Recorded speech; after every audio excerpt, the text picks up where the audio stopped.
जो निकाचित कर्म आत्मा के साथ एक मेक हो जाते हैं, आत्मा से मिल जाते हैं, जैसे दूध और पानी मिल जाता है, जैसे दूध में शक्कर मिल जाती है, पानी में नमक मिल जाता है, जैसे वो आत्मा के साथ एक मेक हो जाते हैं, उन कर्मों को कितना भी झाड़ा जाए, कितना भी धोया जाए, कितना भी तपस्या के द्वारा, संवर के द्वारा, कठोर से कठोर साधना के द्वारा कितना ही उन कर्मों को निर्जरित किया जाए, वो कर्म निर्जरित नहीं होते।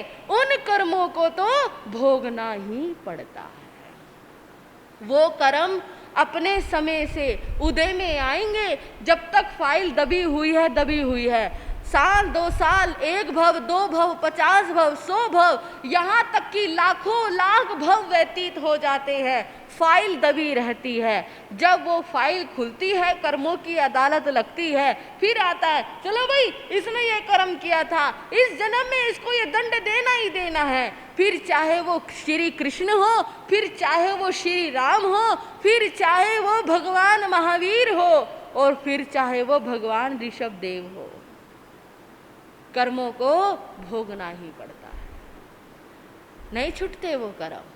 निकाचित कर्मों को भोगना ही पड़ता है, भोगे बिना उन कर्मों से छुटकारा नहीं पाया जाता। अब आपके मन में एक प्रश्न होगा, महाराज जब कर्म भोगने ही है तो धर्म क्यों किया जाए, तपस्या क्यों की जाए? हम कहते हैं धर्म करो, तपस्या करो, प्रवचन सुनो, समाइक करो, माला जाप करो, कर्म कटेंगे, फिर क्यों की जाए?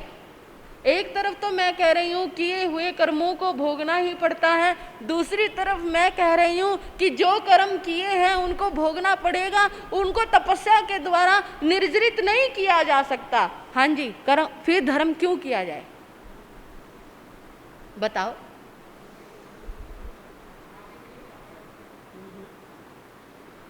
निधित कर्मों की तो निर्जरा हो ही सकती है। जो हमने निधित कर्म किए हैं, हमें क्या पता कौन सा कर्म निकाचित बंधा, कौन सा कर्म निधित बंधा? कर्म कर रहे हैं, 24 घंटे कर्म करते हैं। आप ये समझ सकते हो, सपने में सोए सोए भी हम कर्म करते हैं। सोए सोए हमें क्या सपना आ जाता है, वो आया था मैंने उसको मार दिया जी, वो आया था मैंने यूं करा, मैंने ये करा, मैंने ऐसे करा। जो हम सोए सोए सपने देख रहे हैं उसमें हमारा क्या रोल है, उसमें भी हमारे कर्मों का बंधन हो जाता है। अब वो निधित हो रहा है या निकाचित हो रहा है, ये तो केवल ही भगवान जानते हैं। 24 घंटे हम कर्म करते हैं, यहाँ बैठे हुए भी हम कर्म कर रहे हैं, प्रवचन सभा में बैठे हैं, जाप में बैठे हैं, समाइक में बैठे हैं, कर्म कर रहे हैं। कर्म क्या कर रहे हैं? इतना टाइम हो गया, ले 9 तो बज ही गए, अब तो मुझे दुकान जाना था, अब तो मुझे घर का ये काम करना था। जबरदस्ती हो जाती है, कभी कभी इतनी दिक्कत हो जाती है। समाइक में बैठे लेकिन मन समाइक में नहीं है, मन संसार में घूम रहा है। ऐसे में अच्छे बुरे जैसे विचार आपके मन में आ रहे हैं, वैसे वैसे कर्म का चक्र चल रहा है। जैसे घड़ी की सुइयों को रोका नहीं जा सकता ना, उसी प्रकार कर्मों के चक्र को रोका नहीं जा सकता। आपके जो कर्म हैं, आपकी काया के द्वारा कम और मन के द्वारा ज्यादा बंधते हैं। सबसे ज्यादा कर्म मन के द्वारा बंधते। मन के द्वारा बांधे हुए कर्म तो ऐसे होते हैं बंधुओं, तिंदुलमच का नाम सुना है आपने? तिंदुलमच का शास्त्र में जिक्र आता है। तिंदुलमच एक छोटा सा जीव होता है। मैं कितना छोटा कहूं, चावल के दाने जितना। हाँ जी, चावल के दाने जितना जीव होता है वो, इतना छोटा पंचेंद्रिय जीव होता है वो। शास्त्र में जिक्र आता है तिंदुलमच का, और वो छोटा सा चावल के दाने जितना जीव मगरमच्छ होता है, उसकी बोहों में रहता है, उसकी बोहों में रहता है यहाँ पर। अब इतना सूक्ष्म छोटा जीव क्या कर्म बांधेगा, क्या कर्म बांधेगा? एक इंसान कर्म बांध सकता है, एक बड़ा इंसान आत्महत्या करके कर्म बांध सकता है, किसी को मार के कर्म बांध सकता है, किसी के लिए अशुभ विचार करके कर्म बांध सकता है।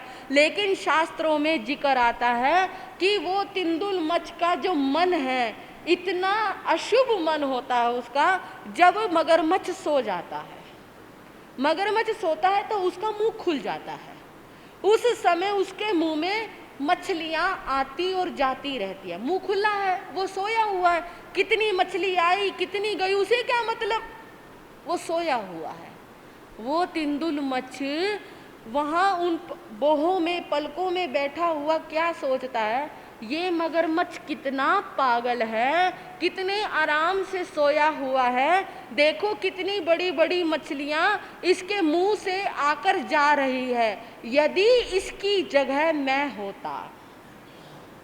है क्या उसकी अवगाहना, देखो उसका शरीर देखो, कहते ना शरीर तो 2 इंच का भी नहीं, और बातें कितनी बड़ी बड़ी, सोच कितनी बड़ी बड़ी, चावल के दाने जितना वो जीव, क्या सोच रहा है, यदि इसकी जगह मैं होता एक भी मछली को जाने नहीं देता, सारी की सारी मछलियों को खा जाता, अपना शिकार बना लेता, सारी की सारी मछलियों का भोजन कर लेता। कितना छोटा जीव, और ऐसे कर्म बांधता है, ऐसे कर्म बांधता है, मर कर 7वीं नरक में जाता है। कर्म उसने काया से नहीं बांधे, एक भी मछली को ग्रहण नहीं किया, एक भी मछली का भोजन नहीं किया, कर ही नहीं सकता, कितना छोटा सा जीव है, लेकिन कर्म उसने मन से ऐसे बांधे, ऐसे निकाचित कर्म बांधे, मरकर 7वीं नरक में जाता है। 33 सागरों पम की आयु वाला वो जीव बनता है। कमाल है, कैसे कैसे भगवान बता रहे हैं। कर्म कर्म देखो, अपने मन से कभी भी दुष्चिंतन हम कर लेते हैं। कैसे कर लेते हैं, मान लो कहीं पर आतंक की हमला हुआ, पाकिस्तान के बॉर्डर पर, कश्मीर में, अन्य जगह कहीं पर भी आतंकी हमला हुआ, और उस आतंकी हमले को हम न्यूज़ में देख रहे हैं, और हम क्या सोच रहे हैं, हाँ जी क्या सोचते हो, ये जो प्रधानमंत्री है ना बिल्कुल बेकार, ये इस प्रधानमंत्री की जगह कौन होता, इस प्रधानमंत्री की जगह मैं होता ना, अभी तक तो पाकिस्तान पर क्या कर देता, खत्म कर देता चुटकियों में, पूछने की जरूरत ही नहीं, करने की जरूरत ही नहीं, एक मिसाइल छोड़नी है, पूरा का पूरा पाकिस्तान खत्म हो जाएगा, पूरा का पूरा ये देश खत्म हो जाएगा, कुछ नहीं लगता, 2 मिनट लगती है। पता नहीं है प्रधानमंत्री राष्ट्रपति क्या करते रहते हैं, इनकी जगह मैं होना चाहिए था, ये सारा मामला ही खत्म, ये सारा आतंकवाद ही खत्म हो जाता। हाँ जी, आप कुछ कर सकते हो, कुछ नहीं कर सकते, कि मरी हुई चुहिया को नहीं उठा सकते, लेकिन आपने अपने मन में ये विचार करके कितने कर्मों का वध, आपने पाकिस्तान वो देश खत्म किया या नहीं किया, मन से खत्म कर दिया।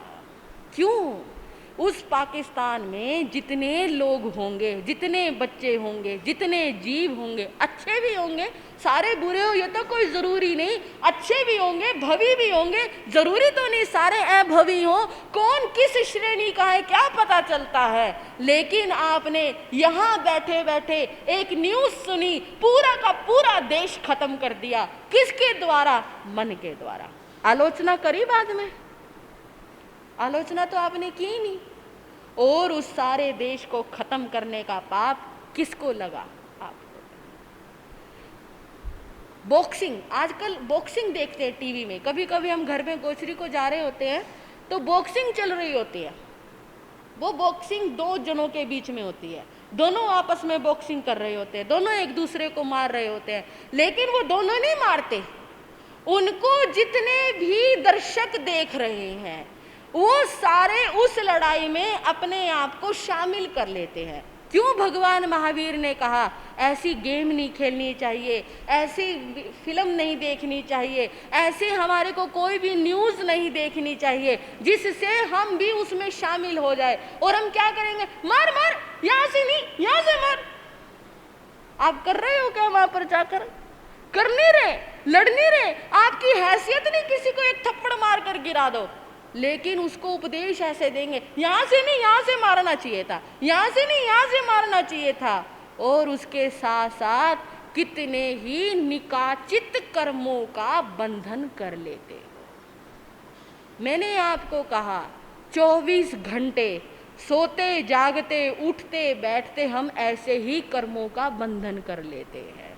फिल्म में हीरो मारता है, जब हीरो मारता है ना उसका कोई निशाना चूक जाए, वो तो फिल्म है, उनको पता है कब हीरो को मारना है कब नहीं मारना। कभी कभी तो हीरो की एक गोली से 10 दुश्मन मर जाते हैं, कभी कभी 10 गोलियों से भी एक व्यक्ति नहीं मरता। तो जब नहीं मरता तो आप क्या कहते हैं, यहाँ से नहीं यहाँ से मारता ना, यहाँ से मर जाता।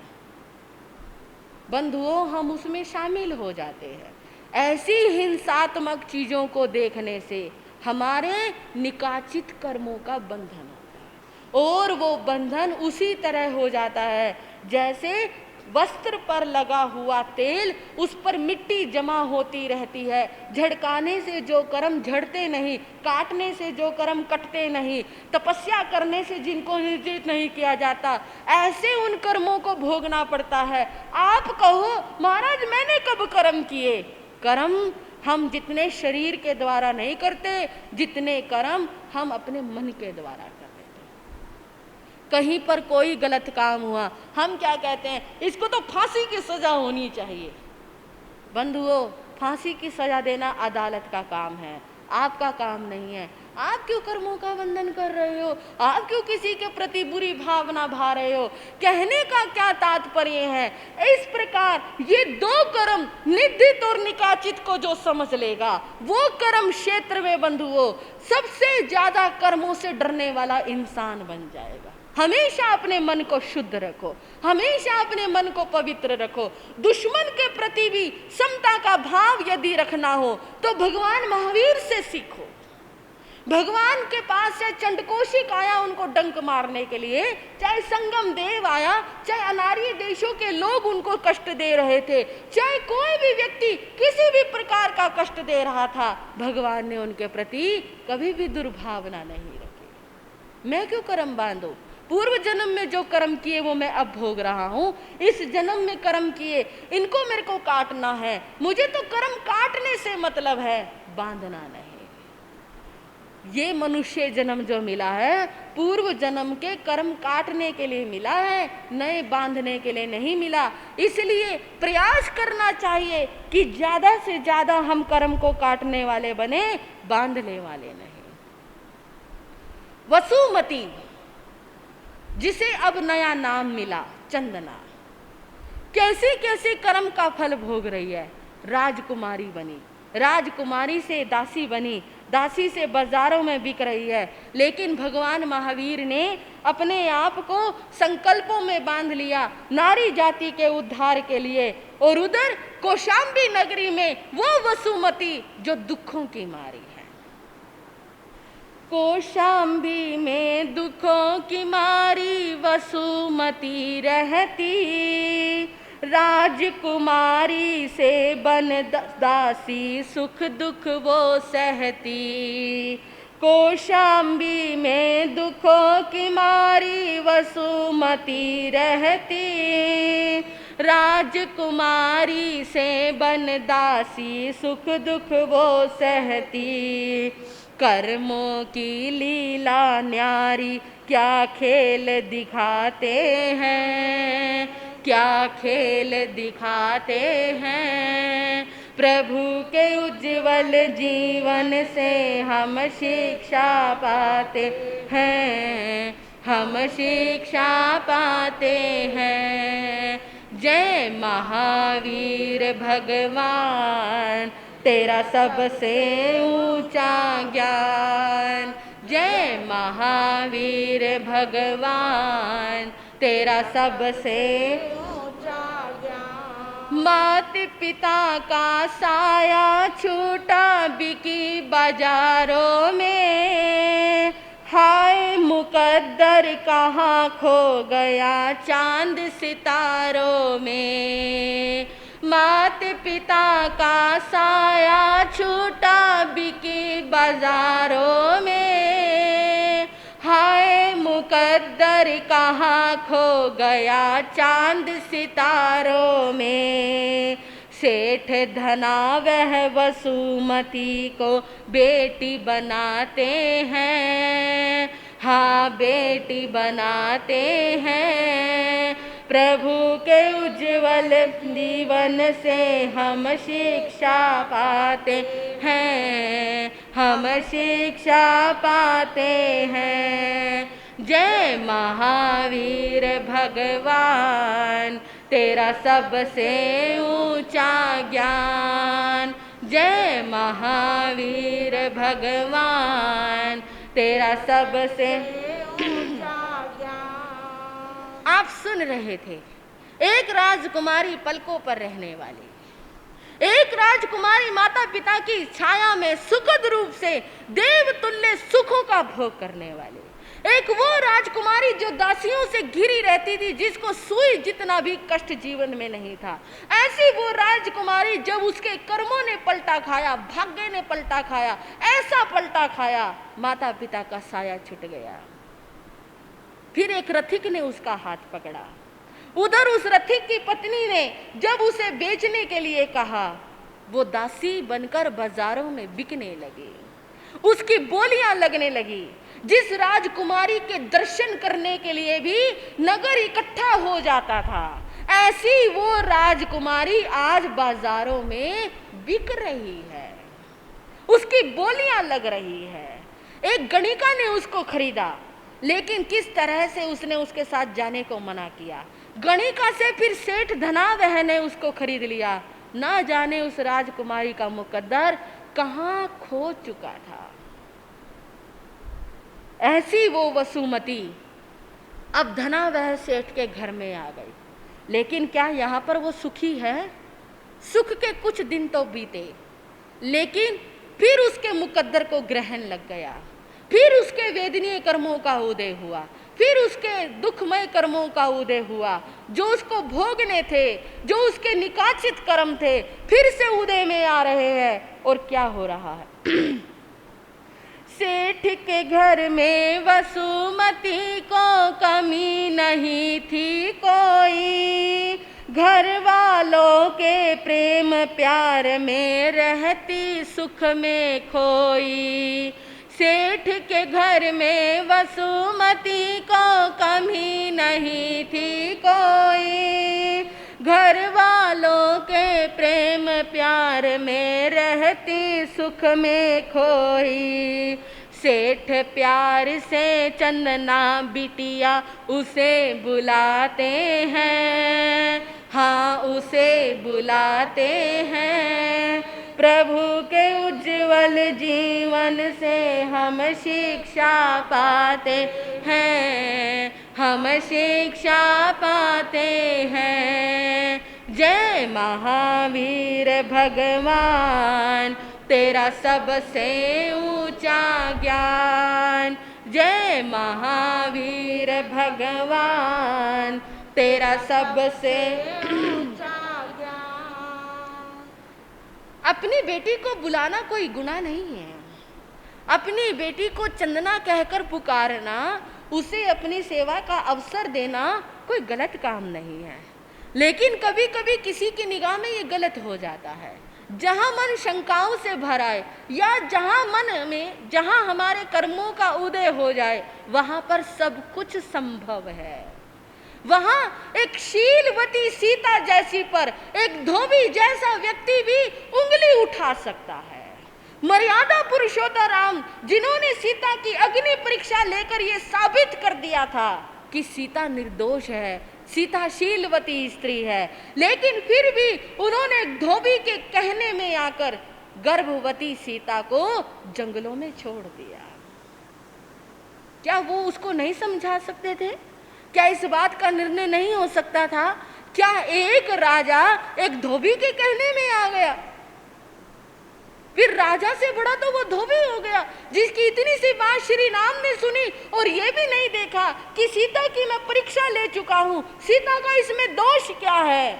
और एक धोबी के कहने में आकर उस गर्भवती स्त्री को जंगलों में भटकने के लिए मजबूर कर दिया। इसे कहते हैं कर्म। एक पिता ने हाथ छुड़ाया, दूजे ने पकड़ा, कर्मों ने पर साथ न छोड़ा, यहाँ पे भी जकड़ा। एक पिता ने हाथ छुड़ाया, दूजे ने पकड़ा, कर्मों ने पर साथ न छोड़ा, यहाँ पे भी जकड़ा। मूला से ठानी मन में संशय भर आते हैं, संशय भर आते हैं। प्रभु के उज्जवल जीवन से हम शिक्षा पाते हैं, हम शिक्षा पाते हैं। जय महावीर भगवान, तेरा सबसे ऊंचा ज्ञान। जय महावीर भगवान, तेरा सबसे ऊंचा ज्ञान। जिसको चंदना ने माता का दर्जा दिया, जिसको उसने जीवन भर के लिए अपनी माता के रूप में स्वीकार किया, आज वही माता चंदना के प्रति शंकाशील हो जाती है और उसकी ये शंका चंदना के लिए क्या कारण बनेगी, उसके साथ क्या होगा, चंदना के लिए कितना दुखप्रद वो घटना घटित होगी, सुनेंगे अगले समयों में। आज इतना ही कहकर मैं अपने विषय को विराम देती हूँ। अब श्री गुरु जी महाराज की मंगलमय वाणी आप सभी श्रवण करेंगे। बोलिए भगवान महावीर स्वामी की।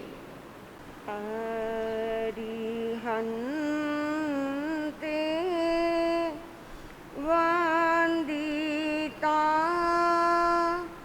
चौदस पूरी, ताहे वेदस पूरी, एगार संगम सुतक धाराये, सब साहुये।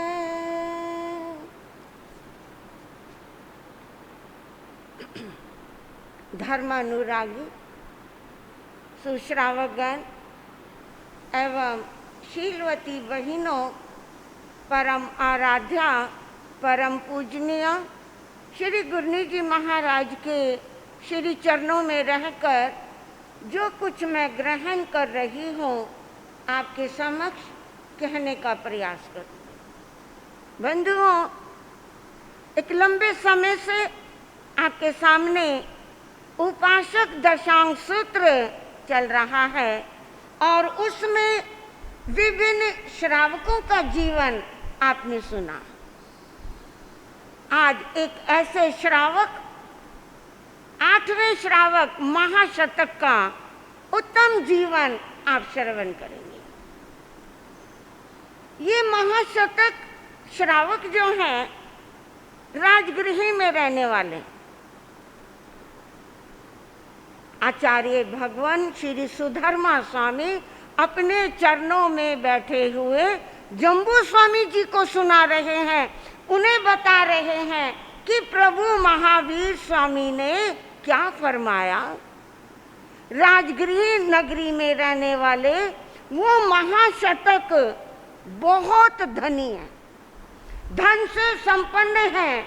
इतना ऐश्वर्य कि घर में नहीं समा रहा। उनके यहाँ 24 करोड़ का धन, 8 गौशालाएं, एक गौशाला में 10-10 हजार पशुधन है।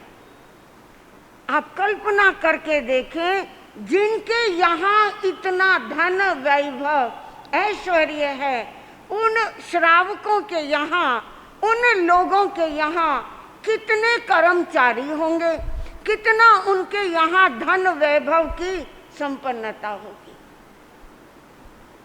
इतनी संपन्नता होने के बाद भी मेरे भाइयों और मेरी बहनों, उन श्रावकों के जीवन में कोई अहंकार, कोई दुर्व्यसन, कोई जीवन में कमी नहीं थी। आगम फरमाता है, महाशतक के 1 या 2 नहीं, 13 पत्नियां थी। उसमें से जो प्रमुख उनकी पत्नी थी उसका नाम था रेवती, और वो रेवती भी अपने पितृ परिवार से 8 करोड़ का सोने का धन लेकर महाशतक के घर आई थी।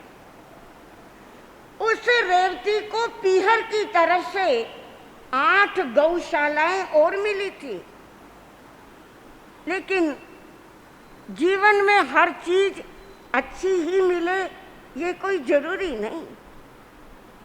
महाशतक की 13 पत्नियां होते हुए रेवती के मन में हमेशा कषाय भाव की कालिमा, कलुषता, दुर्व्यचार हमेशा बने रहते थे।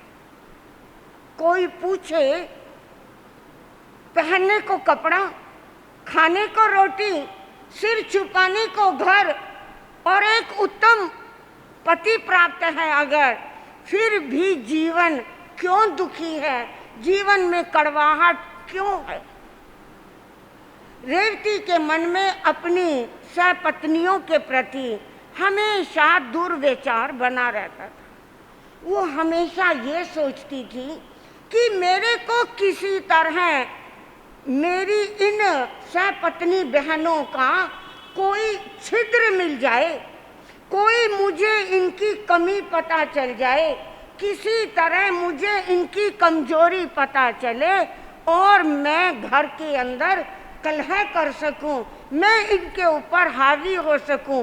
इस घर में केवल एकमात्र मेरा राज्य होना चाहिए, एक छत्र मेरी चलनी चाहिए और घर में किसी की ना चले। घर में अधिपत्य या घर में स्वामित्व या तो अच्छे का रहता है, जो व्यक्ति अच्छा हो, गुणी हो, संपन्न हो, या तो घर में वो राज करता है, या घर में जो सबसे ज्यादा कुटिल होता है, लड़ाका व्यक्ति होता है, या फिर घर में उसकी चलती है। यहाँ रेवती की चलती है। रेवती हमेशा इस दांव में रहती कि किसी तरह मैं इन्हें नीचा दिखाऊं, किसी तरह घर में मैं कलह करूं, और उसने निर्णय किया अगर ये सारी की सारी मर जाएं तो इनका जो धन है, जो ये 1-1 करोड़ का धन, 1-1 गौशाला जो अपने पीहर से लेकर आई हैं, वो सारा 11 करोड़ का धन मेरे को मिल जाएगा, और फिर इस घर में केवल एक मेरी चलेगी, ये सारी खत्म हो जाए। और उन सारी की सारी 11 बहनों को खत्म करने की एक योजना बनाई कि मैं इनको अगर जहर देकर मार दूं, ये सब मर जाएंगी। आगम फरमाता है रेवती ने अपनी उन 11 सहपत्नी बहनों को किसी को तो जहर देकर मारा, 6 को जहर देकर मारा, 6 को उसने शस्त्र से मारा। अब सोचने की बात यह है कि जब घर के अंदर हिंसा का इतना तांडव नृत्य हो रहा है तो क्या महाशतक को नहीं पता?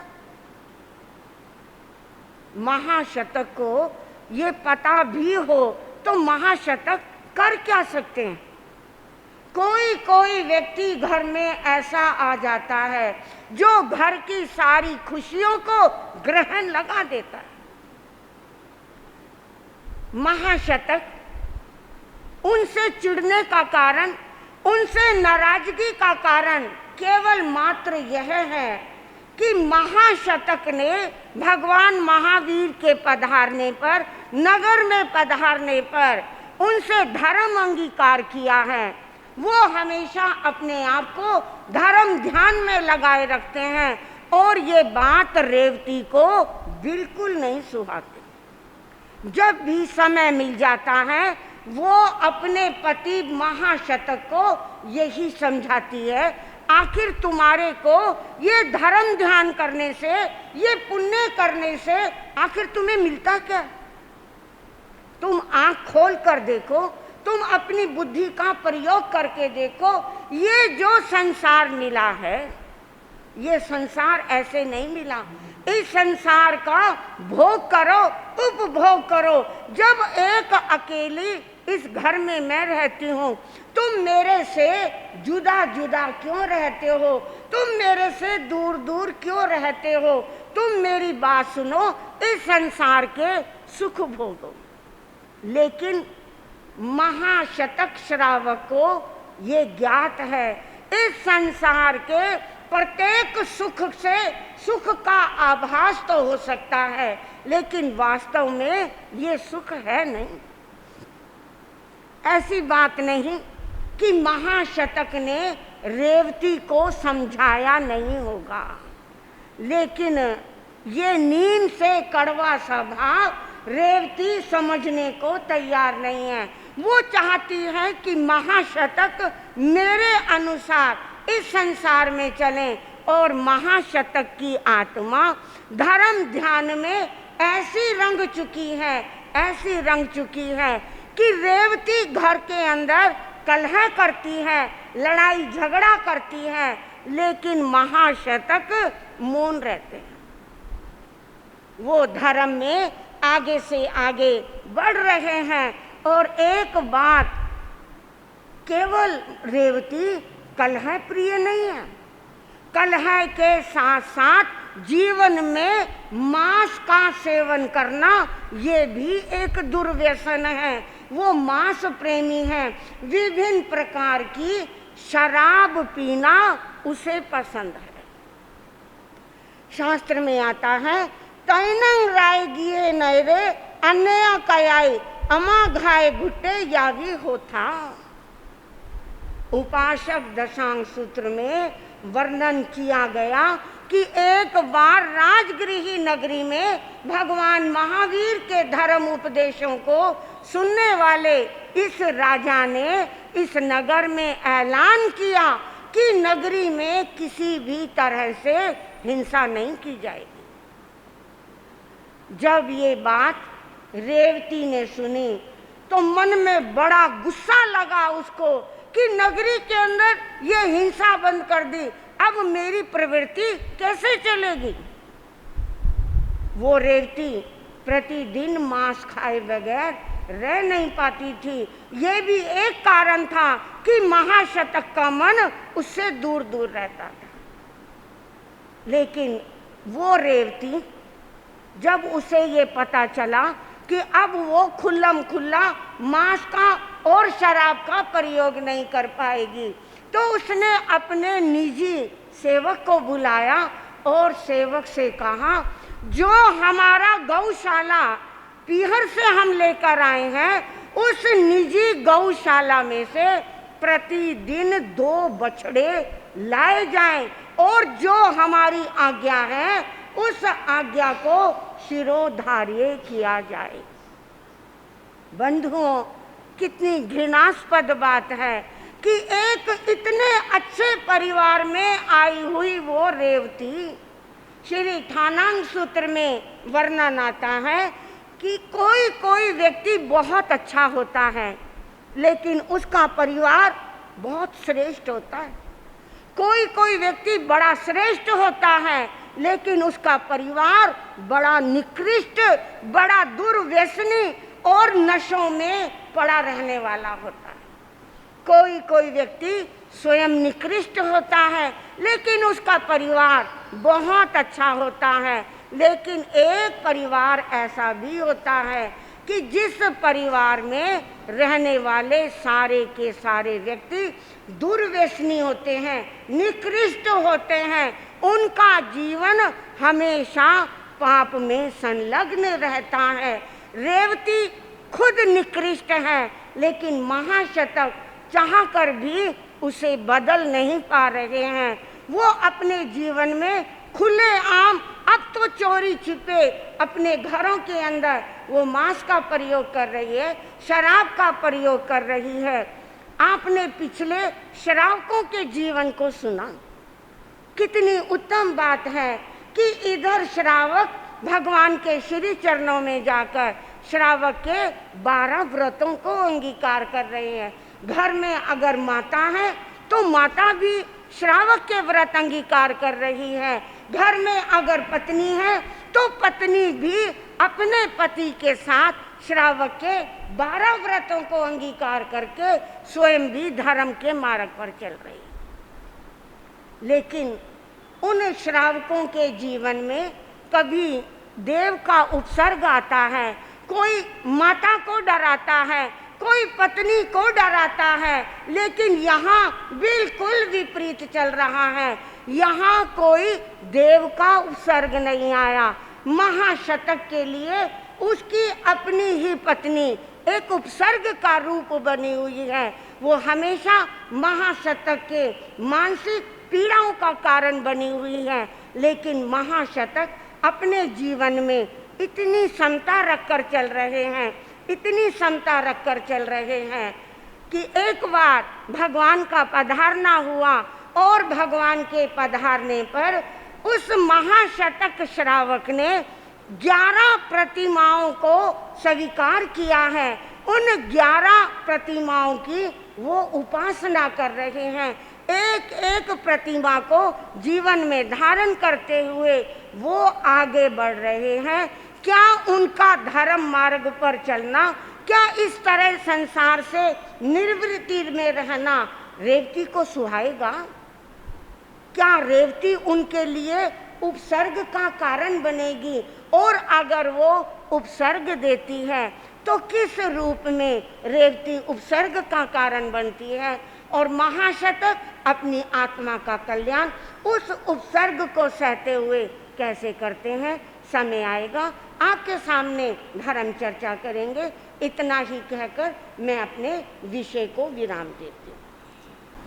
चतारी मंगलम, अरिहंता मंगलम, सिद्धा मंगलम, साहू मंगलम, केवली पणतो धमो मंगलम।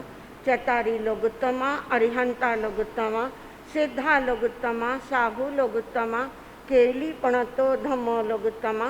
चतारी शरणं पवज्जामि, अरिहंते शरणं पवज्जामि, सिद्धे शरणं पवज्जामि, साहू शरणं पवज्जामि, केवली पणतं धम्मं शरणं पवज्जामि। ये 4 शरण दुख हरण जगत में, और ना शरणा कोई होगा। जो भवे प्राणी करे आचरण, उसका अजर अमर पद होगा, उसका सदाई। आप सभी को सूचित किया जाता है कल रविवार को 8 बजे से लेकर 8:30 बजे तक भक्तामर के एक श्लोक का जाप किया जाएगा, विशेष जाप किया जाएगा। आप सभी समय पर पहुँचे और लाभ लें।